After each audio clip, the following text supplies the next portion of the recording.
नीरा नदीवरचा पूल पाडण्याचा फतवा हा काढलेला आहे। या पुलाचा इतिहास खूप महत्त्वाचा आणि मोठा आहे। हा पूल 1926 साली ज्ञानेश्वर महाराज पालखी सोहळ्याच्या सोयी सुविधांसाठी तो वाल्हेकरांनी स्वखर्चाने तो बांधून दिलेला पूल आहे। त्या पुलाला चालू वर्षी 100 वर्ष पूर्ण होत आहेत।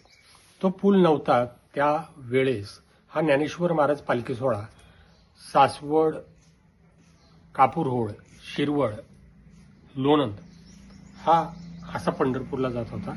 वारी सोहळ्याची गैरसोय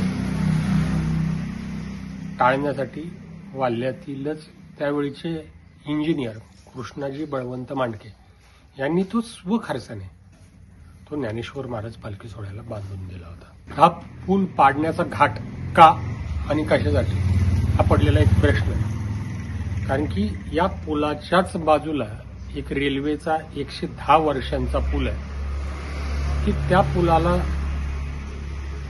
वापरणं अयोग्य असा डिक्लेरेशन मिळालं होतं। तो पडणं गरजेचं होतं, पण रेल्वे प्रशासनाने त्याची सुनियोजित पद्धतीने डागडुजी करून तो वाहतुकीस वापरता येईल असा तो केला गेला। आता जो नीरेचा जुना दगडी पूल आहे या पुलाची स्थिती कुठल्याही प्रकारचा डॅमेज नसताना पण प्रशासन हा का पाडण्याचा घाट घालतंय हा पडलेला प्रश्न आहे।